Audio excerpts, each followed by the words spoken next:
Esta é a tese PSOL Militante. É a tese assinada por Luciana Genro, Sâmia Bonfim, Fernanda Melchiona, Vivi Reis e muitos outros parlamentares. É também a tese assinada por Vladimir Safatli, Ricardo Antunes, Rui Braga, Henrique Carneiro, Álvaro Bianchi e diversos outros intelectuais. É a tese assinada por militantes do Movimento de Juventude Juntos, dos trabalhadores da TLS sindical, por lutadores de diversos movimentos de luta pela terra, por vários ativistas da Rede Emancipa de Educação Popular, por coletivos regionais como Construção pela Base do Rio Grande do Sul e o Em Frente de São Paulo. É a tese que propõe um PSOL anticapitalista, independente e militante, construído por todos, todas e todes que organizam as lutas nas cidades e nos estados, nas categorias de trabalhadores, nos movimentos sociais de todo o país. Defendemos um PSOL radical, que seja a linha de frente da resistência contra a extrema-direita, mas que também denuncie os ataques dos capitalistas contra o povo. A existência do PSOL é um fato. Contra aqueles que não acreditavam que era possível construir um partido à esquerda do PT, os quase 300 mil filiados, os milhares de militantes no movimento de trabalhadores, popular, camponês, estudantil, além da expressão parlamentar conquistada, provaram que era possível ocupar o espaço vazio deixado diante da opção petista de assumir a gerência do Estado burguês. Além disso, a estratégia de fundação do PSOL era construir um partido anticapitalista, com influência de massas. Hoje, esse ponto está ameaçado e retroceder mais pode colocar tudo a perder. Produto das contradições da situação mundial e nacional, a extrema-direita ganhou um peso que nunca teve na história desse país, e a unidade democrática para enfrentá-la apresentou-se como um desafio central.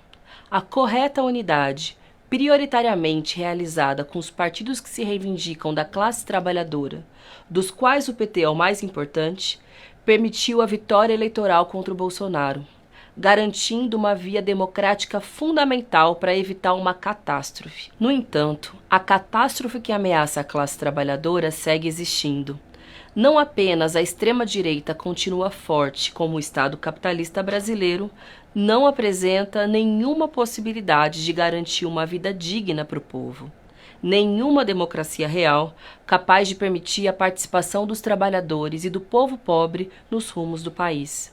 Essa incapacidade produzirá descontentamento popular, e se não existir uma esquerda que se apresente e se postule para combater esse Estado, apenas a extrema-direita poderá apresentar-se para canalizar as energias de massas. A nossa atuação na CPI do MST dá exemplo de como responder, polarizando contra os aliados do genocida em nome do PSOL. O agrobolsonarismo está na ofensiva contra o MST e os movimentos sociais do campo e da cidade. Derrotados eleitoralmente, querem avançar na expoliação de terras indígenas e quilombolas para sustentar seu modelo de desenvolvimento amparado na regressão social. O MST é um dos maiores movimentos sociais do mundo e temos um ponto de acordo central. Sem apostar na mobilização e nos conflitos de classe, não há saída para o impasse do país. Os conflitos no campo seguem e é preciso fortalecer a militância do PSOL do campo, que já conta com militantes do MST, da FNL, MLST, MNT e MPL. Nesse cenário de conflitos sociais, a Amazônia é um território estratégico, com povos sob o cerco de latifundiários, grileiros, madeireiros, garimpeiros, com o apoio das elites rurais e urbanas. O PSOL também deve ser parte integrante das lutas dos povos amazônicos, indígenas, quilombolas, ribeirinhos, pequenos agricultores e demais trabalhadores rurais que seguem na resistência e têm construído processos de retomada de territórios, ao mesmo tempo em que constroem modos de vida e processos de sociabilidade que resistem à noção de tempo e espaço do capital, afirmando valores, culturas e saberes que contrapõem a lógica do mercado.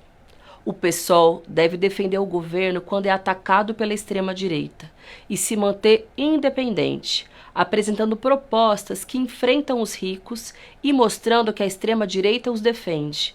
Nosso partido não deve apoiar nenhuma medida do governo que faça os trabalhadores pagarem pela crise.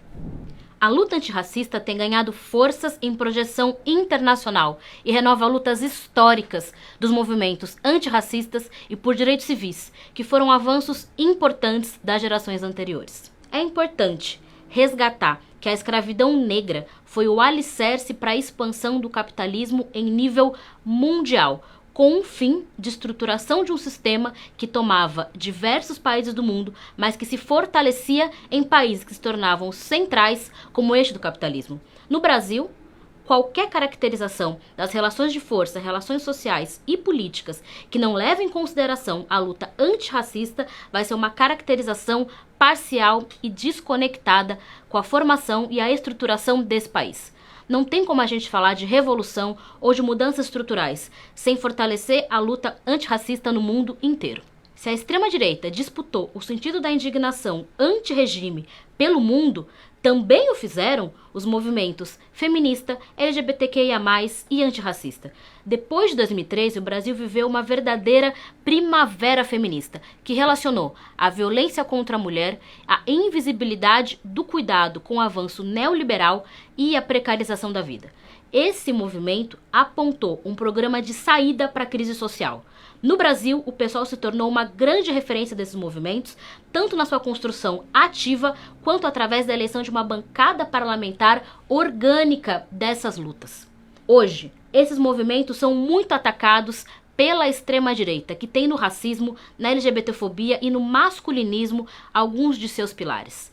Além disso, são disputados por visões liberais, que veem na representatividade por si só e na ascensão financeira de alguns poucos respostas para problemas estruturais do capitalismo. O pessoal deve seguir organizando e referenciando essas lutas e construindo, junto com essas mesmas lutas, uma visão anticapitalista. O 8º Congresso do PSOL tem como principal tarefa votar uma orientação que combine a luta contra a extrema-direita com a necessidade de construir uma alternativa independente. Ao mesmo tempo, o Congresso deve congregar os esforços para tornar o PSOL um projeto mais militante, presente nas trincheiras das lutas sociais. A atual maioria da direção do PSOL foi incapaz de colocar o partido a serviço dessa orientação.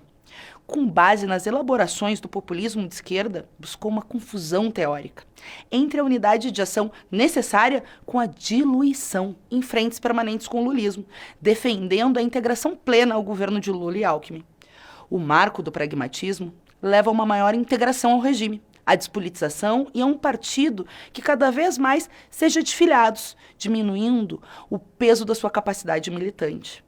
É necessária uma nova direção para o PSOL.